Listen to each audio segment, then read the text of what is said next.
తులసిరెడ్డి గారితో మాట్లాడదాం. తులసిరెడ్డి గారు గుడ్ ఈవినింగ్ అండి. గుడ్ ఈవినింగ్ నాయుడు గారు. సార్ ఏంటి పులివెందులు అంటే మరి మీకు కూడా మంచి పట్టు ఉంది. అక్కడ మాజీ రాజ్యసభ సభ్యులు, జిల్లా పరిషత్ చైర్మన్గా కూడా పనిచేశారు మీరు కడప జిల్లాకి సంబంధించి. మరి ఆ నియోజకవర్గంలో ఇప్పుడు ఎలాంటి పరిస్థితులు ఉన్నాయి సార్? ఇప్పుడు ఎన్నిక సజావుగా జరుగుతుందా? ప్రజాస్వామ్యబద్ధంగా జరుగుతుందా? ఒక్కొక్కరు ఒక మాట మాడుతున్నారు, కొంతమంది 10,000 ఇస్తున్నారు, ఓటర్లను మభ్య పెడుతున్నారని చెప్పేసి ఆ రెండు పార్టీలు ఒకరి మీద ఒకరు ఆరోపణలు చేసుకుంటా ఉన్నారు. నాయుడు గారు, నీది తినాలి నాది తినాలి అన్నట్టు ఎన్నిక జరిగేది పులిందలే, నాది పులిందల నియోజకవర్గమే. కాబట్టి ఇక్కడ చాలా మందికి రాష్ట్రంలో కానీ దేశంలో కానీ ప్రపంచంలో కానీ తెలియని కొన్ని విషయాలు ఏమంటే, ఇది పులివెందుల నియోజకవర్గము కడప జిల్లా, ఇది వైఎస్ఆర్ కుటుంబానికి పెట్టని కోట, కంచు కోట అనే యాంగిల్ ఉంది. అది అన్ని సందర్భాల్లో కరెక్ట్, కానీ ఎక్కువ సందర్భాల్లో వాస్తవమే. కానీ ఓడిపోయిన సందర్భాలు అనేకం ఉన్నాయి. దానికి క్రోనలాజికల్ గా తీసుకుంటే 1970లో పులివెందుల పంచాయతీకి వార్డు మెంబర్స్ గా అప్పుడు వచ్చేసి సర్పంచ్ ఎలక్షన్స్ అప్పుడు సర్పంచ్ వార్డు మెంబర్ కి సెపరేట్ వార్డు మెంబర్స్ సర్పంచ్ ఎన్నుకోవాలి. పులివెందుల పంచాయతీలో వార్డు మెంబర్ గా రాజారెడ్డి ఒక చోట, రాజారెడ్డి సత్యమణి జయమ్మ ఒక చోట పోటీ చేసి ఇద్దరు ఓడిపోయినారు. రాజశేఖర రెడ్డి గారి తండ్రి, రాజశేఖర రెడ్డి గారి తల్లి రాజారెడ్డి జయమ్మ వార్డు మెంబర్లుగా ఇద్దరు ఓడిపోయినారు. This is number 1. రెండవది 1984లో టీడీపీ ఆవిర్భావం తర్వాత 83లో అసెంబ్లీ, 84లో లోక్సభ ఎన్నికలు జరిగినాయి.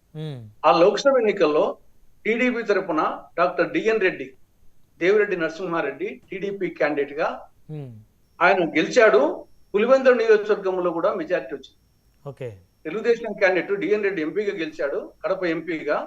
పులివెందుల నియోజకవర్గంలో సైతము వచ్చేసి డిఎన్ రెడ్డికి మెజారిటీ వచ్చింది టీడీపీకి 1984లో. నెక్స్ట్ 1994లో అసెంబ్లీ ఎన్నికలు జరిగినాయి.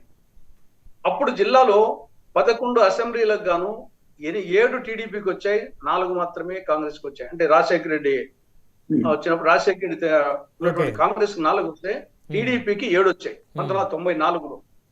నెక్స్ట్ 1995 మార్చిలో లోకల్ బాడీ ఎన్నికలు. నేను అప్పుడు జెడ్పీ చైర్మన్ గా ఎన్నికాను.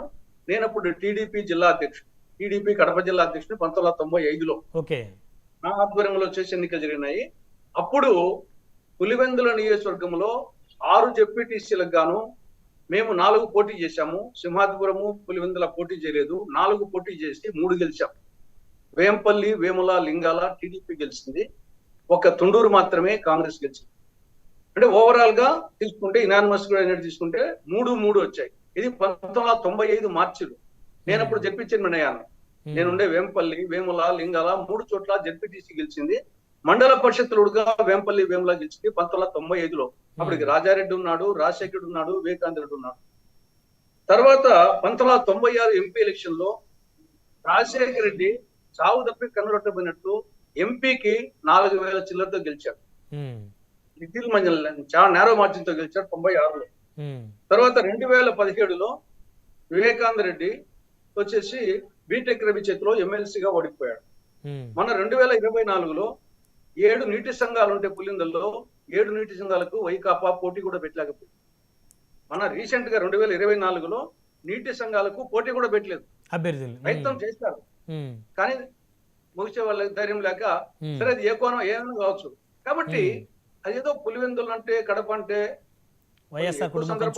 వాస్తవమే, ఓడిపోయిన సందర్భాలు కూడా అనేకం ఉన్నాయి. ఇవి ఎక్కువగా ప్రజలకి తెలియదు కదా, మీరు చెప్పిన అంశాలు అయితే ఈ జనరేషన్ యువతకి ఎక్కువగా తెలియదు. జిల్లా పరిషత్ ఉన్నప్పుడు ఎందుకంటే ప్రత్యక్షంగా వచ్చేసి నేను జిల్లా అధ్యక్షునిగా లీడ్ చేసింది. 4 పోటీ చేస్తే 3 గెలిచాం. ఆ సందర్భం నేను చెప్పించడం అయ్యాను. కాబట్టి కంచుకోట కాదనేది ఒకటి. కానీ ఎక్కువ సందర్భాల్లో గెలిచిన సందర్భాలు ఉన్నాయి, కాదనలేదు. రెండవది కంపారిజన్. ఇప్పుడు వీళ్ళిద్దరి మధ్య కంపారిజన్. ఎందుకంటే మన వరకు ఆయన పరిపాలించాడు, ఇప్పుడు వీళ్ళు పరిపాలించారు. కాబట్టి జగన్మోహన్ రెడ్డి ముఖ్యమంత్రి అయిన తర్వాత జరిగిన ఎన్నికలు 2021 లోకల్ బాడీ. ఆ ఎన్నికల్లో అది ప్రజాస్వామ్యం కాదు, దౌర్జన్య స్వామ్యం. దానికి నామినేషన్స్ వేయకుండానే చేశారు. Not only Pulivendula, not only Kadapa, రాష్ట్రం అంతా ప్రత్యర్థి పార్టీలు రాజకీయ నామినేషన్లు వేసడానికి అవకాశం లేకుండా చేశారు.